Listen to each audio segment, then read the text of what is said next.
President Trump suggested you shoot missiles into Mexico. And I said to him, you heard that? The battle against Mexico's cartels has reached a critical turning point. The drug cartels are waging war in America, and it's now time for America to wage war on the cartels. August 10th, 2025, 0300 hours. The Arizona desert lies silent, a vast sea of darkness stretching to the horizon. Beneath that silence, something stirs. From a tunnel carved 9 meters below the earth, 26 gunmen crawl upward like shadows. They belong to Los Chapitos, the most ruthless faction of the Sinaloa Cartel. Each man carries a suppressed M4A1 rifle, infrared goggles, and encrypted navigation gear. Each man hauls enough fentanyl to kill millions. Their objective is audacious: establish a foothold on U.S. soil. They believe the border is just a faint line on a map. They believe America is distracted, asleep, unprepared. They are wrong. In just 180 seconds, America will prove why no enemy, state or criminal, should ever underestimate her resolve. Delta Force and Army Rangers are already waiting, poised to erase this incursion in a storm of steel and precision firepower. This is not a drug bust. This is not a raid. This is a battlefield, unseen, unreported, and unforgiving. Don't look away. What follows is the untold story of how the U.S. annihilated a paramilitary cartel force on American soil. The desert wind howls along the Arizona-Sonora border, slicing through cactus fields and empty plains. But beneath that wind, beneath the shifting sand and rock, something unnatural moves. For over 3 weeks, cartel engineers had used diamond-tipped drills to carve a secret passage. The tunnel is 1.3 kilometers long, 9 meters deep, reinforced with steel plates. Its exit point lies 2.4 kilometers inside Arizona, right beneath a small, low-security border post. No cameras catch its opening. No radar notices its tremor. But America has long prepared for such tricks. Buried seismic sensors deep within the earth register the faint vibration. A whisper of alarm is quietly transmitted to Border Defense Command. Still, the cartel believes they are ghosts in the night. One by one, the gunmen emerge from the tunnel's mouth. Heavily armed, heavily trained, they look less like smugglers and more like a paramilitary strike team. Suppressed rifles slung, body armor strapped, infrared lenses glowing faint green. The 4 U.S. border agents on duty are asleep. They never hear the intruders. They wake to zip ties cutting into their wrists, duct tape across their mouths. The cartel strings them up against a wall like trophies. No bullets fired, no alarms raised, just a silent message. We could kill you. Tonight, we choose not to. Within 4 minutes, the entire outpost is seized. Mono 11, the cartel commander, surveys the scene. Rumored to be a son-in-law of Ovidio Guzman Lopez, he moves with cold efficiency. He plants explosives on the communications hub, ensuring the outpost can't call for help. Behind him, 3 trucks roll forward, camouflaged with the logo of a fake logistics company. Their cargo, 142 kilograms of fentanyl, sealed in lead-lined cases. 24 light machine guns, homemade drones, military-grade radios designed to jam U.S. signals. This is no ordinary smuggling run. This is the creation of a cartel stronghold inside the United States. Mono 11 believes the U.S. military is focused overseas, in Asia, in the Middle East. He believes the desert is empty, undefended. He has made a catastrophic miscalculation. With the outposts secured and the border agents gagged behind them, Mono 11 waves his men forward. The trucks rev their engines and push into Arizona. Their route is carefully chosen. Narrow dirt trails skirting ranches and ghost towns, far from highways or checkpoints. Inside the second truck, Mono 11 rides shotgun, eyes fixed on his encrypted tablet. He checks the jamming frequencies and confirms their spoofed GPS signals are active. To him, the operation is flawless. The trucks look like civilian vehicles, their heat signatures altered to mimic local traffic. He imagines the dawn headlines, Sinaloa holding ground on American soil. For 4 hours, the convoy crawls north. Dust rises behind them like smoke trails. The desert swallows every sound. Not a single civilian notices. To the cartel, this is proof their plan is working. But miles above them, 6,000 meters in the sky, a US MQ-1C Gray Eagle drone has already locked on. Its thermal sensors pick up the irregular heat patterns. Its AI flags the abnormal radio interference pulsing from the trucks. Within 26 seconds, a report is transmitted to Fort Bliss, Texas. At 4:22 a.m., a secure phone jolts Lieutenant Colonel Jason Hayes awake. He is the commander of Delta Force's Forward Operations Wing. Within minutes, he is dressed, inside the underground command room, eyes on a glowing map. The question comes from the Pentagon's secure channel: smuggling or warfare? Hayes studies the live feed, the convoy's formation, the encrypted chatter, the disguised trucks. His reply is 3 words: this is invasion. Those words flip the operation from a border incident to a matter of national security. Within minutes, SOCOM, Cyber Command, and the Department of Justice join a joint emergency session. Then comes the breakthrough: a signal intercept. The Gray Eagle captures an encrypted burst from the convoy. Analysts decode fragments. By dawn, the second bridgehead will be ready. Northern Command confirms the nightmare. This is not an isolated incursion. It is the opening move of Operación Nido Norte, a cartel campaign to plant fortified outposts across U.S. soil. At 5:18 a.m., the Secretary of Defense gives the order. No politics, no press, no compromise. The directive is simple: neutralize. Total force authorized inside the Fort Bliss Command Center. Silence hangs thick. The Gray Eagle drone tracks the convoy approaching a desolate mining town called Cedar Wound. Once a hub for copper, now reduced to a scattering of warehouses, substations, and fewer than 1,000 residents. The perfect dead zone. Hayes leans over the screen. "They'll hole up there," he mutters. Beside him, Captain Marquez of the 75th Ranger Regiment begins tapping commands into the Delta RC combat system. Within minutes, the plan takes shape. Objective: contain and annihilate the convoy. Kill zone: a decrepit structure known locally as Warehouse 57. The building is perfect. Rusted tin roof, 12 millimeters thick.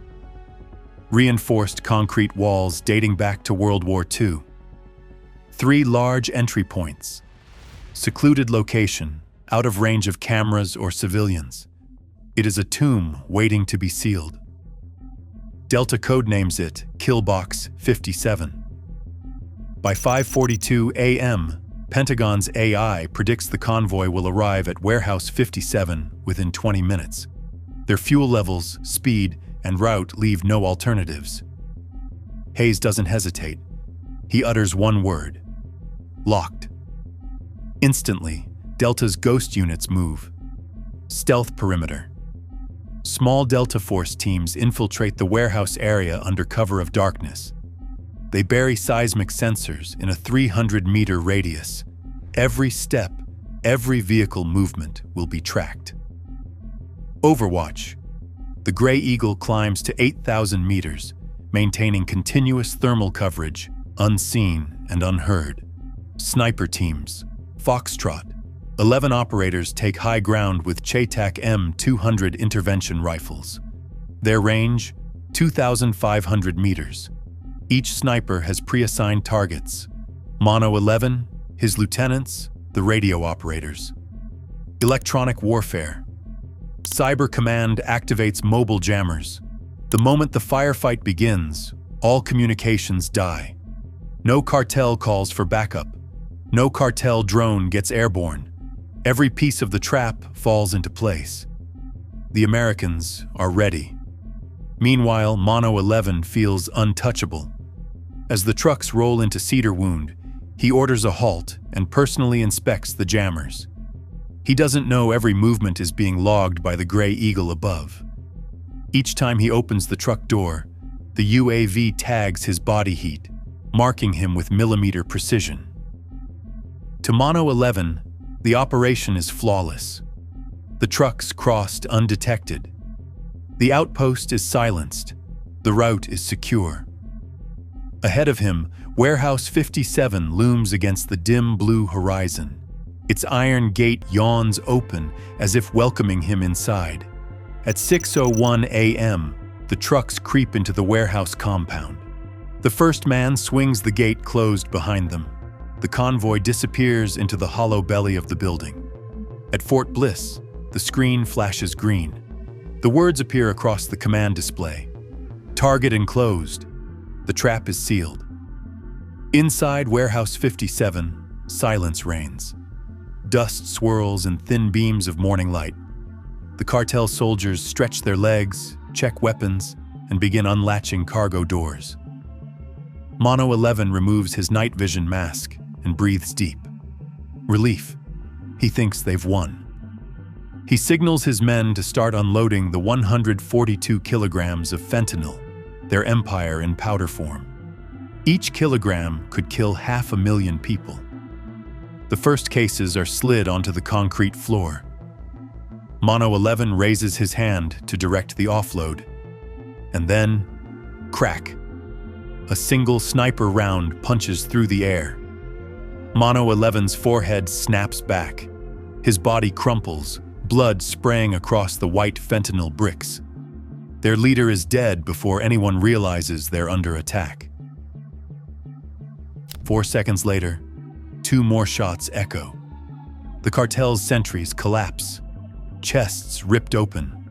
The snipers of Foxtrot 11 are executing their sequence with mechanical precision. Commander, sentries, comms. Panic erupts inside the warehouse. Gunmen scatter, shouting in Spanish, rifles half raised. They don't know where to shoot. The answer comes in fire and thunder. From outside, a MASHA 441 wall-penetrating round slams into the western wall. The explosion flips a truck sideways, crushing 3 men beneath its weight. Shrapnel tears through bodies, metal, and wood. Before the dust settles, 2 entry points blow inward. One Delta team breaches the main gate with charges. Another sends Switchblade suicide drones buzzing through broken windows. They slam into the cartel's makeshift command post, detonating in flashes of white-hot fire. The kill box is alive. Delta operators surge forward. Night vision goggles glowing, suppressed M4A1s spitting 5.56 millimeter armor-piercing rounds. Their movements are fast, silent, merciless. Gunmen fall one by one, cut down before they can aim. 2 cartel fighters fire blindly from behind fentanyl crates. A flashbang arcs overhead and detonates. White light, deafening shock. Dazed, they stumble, only to be shot through thigh and chest. Up on the mezzanine, a cartel soldier reaches for an anti-UAV jammer. He never makes it. A Delta marksman fires twice. Center mass. The man drops, device clattering uselessly to the floor. Within 96 seconds, 19 cartel operatives lie dead. 4 more are bleeding, incapacitated. One survivor bolts for the back door. He bursts into the morning sun, sprinting across gravel. For a brief moment, freedom seems possible. Then he steps into a thermal-triggered claymore mine. The blast rips through his body, shredding him in a storm of steel ball bearings. Smoke and dust hang in the air. At 6:11:09, the command comes through. Kill box secure, cease fire, the gunfire stops, silence returns. Among the bodies, one man still breathes. Delta medics drag him from the rubble. He is badly wounded, but alive. His vest is heavier than expected. When they cut it open, they find a slim 1 terabyte solid-state drive, encased in lead and encrypted to military standards. The survivor is identified: El Mino, a senior Los Chapitos lieutenant. Rumors whisper he is kin to the Guzman family itself. His capture is a prize far greater than the cargo. Outside, a Black Hawk helicopter touches down. Operators load El Mino, stabilized on a stretcher, and the encrypted drive onto the bird. Alongside them, an NSA cryptology team straps in. Their orders are urgent. Decrypt within 6 hours. At 6:30 a.m., the Black Hawk lifts into the sky, carrying the only living witness of Warehouse 57. On the ground, Delta and Rangers sweep the site. 142 kilos of fentanyl secured. 24 machine guns seized. 26 cartel soldiers reduced to corpses, save for one. By 7:35 a.m., the battlefield is empty again. Warehouse 57 stands gutted, its floor slick with blood, its air reeking of cordite and smoke. The entire fight, from first shot to last evac, lasted 18 minutes. 7:40, the drive opens. At Fort Bliss, the Black Hawk touches down. El Mino is rushed into a secure medical bay, sedated and cuffed. The encrypted SSD is handed straight to Cyber Command specialists. It is shielded with AES 512 encryption, hidden behind a thin lead layer to avoid scanners. But the Pentagon doesn't waste time. AI-powered decryption rigs roar to life, breaking codes at blistering speed. 6 hours later, the screen fills with maps, ledgers, and names. The drive doesn't just reveal smuggling routes. It exposes the entire U.S. logistics arm of Los Chapitos. 18 storage points across Arizona, Texas, Oklahoma, Ohio, and Pennsylvania, fronts disguised as farms, repair shops, and delivery depots. 37 American collaborators, drivers, customs officials, postal workers, small cogs, but vital. Rotating networks, designed to shift every 90 days. The DEA calls them Chapo cells, hyper-decentralized, like criminal startups. Until now, no one had the full picture. Now the U.S. has everything. 11 o'clock, rapid raids. Even as El Mino lies bleeding, task forces mobilize. By noon, 5 sites are raided simultaneously, 11 suspects arrested, over $8 million seized, containers of precursor chemicals intercepted, a cache of Venezuelan-supplied weapons uncovered. The cartel's hidden skeleton is yanked into the light. When interrogators finally confront El Mino, they ask the obvious question: why invade openly? Why now? His cracked lips curl into a whisper. We thought America no longer dared touch us. That sentence alone seals the case. The cartel mistook patience for weakness. They believed U.S. borders were undefended. They gambled and lost everything. By afternoon, the National Security Council convenes an emergency session. CIA analysts confirm Warehouse 57 was part of Operación Nido Norte, a multi-pronged plan to establish cartel strongholds across the United States. The Arizona raid was supposed to be the first bridgehead. That evening, the Secretary of Defense steps before cameras. His statement is short, cold, and final. Any armed force, state or non-state, that conducts paramilitary operations on American soil will be treated as an act of aggression. and met with overwhelming force. No details are given. No press photos released. No names mentioned. Just a message forged in steel. Within 72 hours, the ripple spreads. Cartel chatter on encrypted channels goes silent. The CJNG, the Gulf Cartel, Los Zetas, all vanish from the airwaves. On social media, the brash Los Chapitos accounts, normally flaunting guns, gold, and convoys, go dark. No boasts, no propaganda, no threats. It is as if they've been smothered overnight. The DEA gives it a name: the 57 Delta Effect. No cameras captured it, no journalists stood by. Yet everyone in the underworld knows an entire armed unit entered America and never came back. But the loudest warning isn't for the cartels, it's for the world. The border is not a line in the sand. It is a boundary of sovereignty, guarded by patience, steel, and unrelenting vigilance. Cross it with guns, with drugs, or with dreams of conquest, and you will not be arrested. You will be erased. Warehouse 57 is proof. From the Gray Eagle's first sighting, to the sniper's first shot, to the Claymore's final blast. 26 cartel soldiers entered America. 25 left in body bags, 1 in chains. The cartel believed America was asleep. Instead, they woke a storm. The lesson is simple. For Americans, the border is no longer just geography. It is the front line of national survival. For leaders, vigilance is not paranoia, it is necessity. For enemies, America can track your every move, every signal, every heartbeat. This was not a smuggling run. This was not crime. This was war. And in war, hesitation is death. Warehouse 57 Delta will be remembered not as a cartel triumph, but as a cartel graveyard. What do you think of Delta Force's lightning-fast response?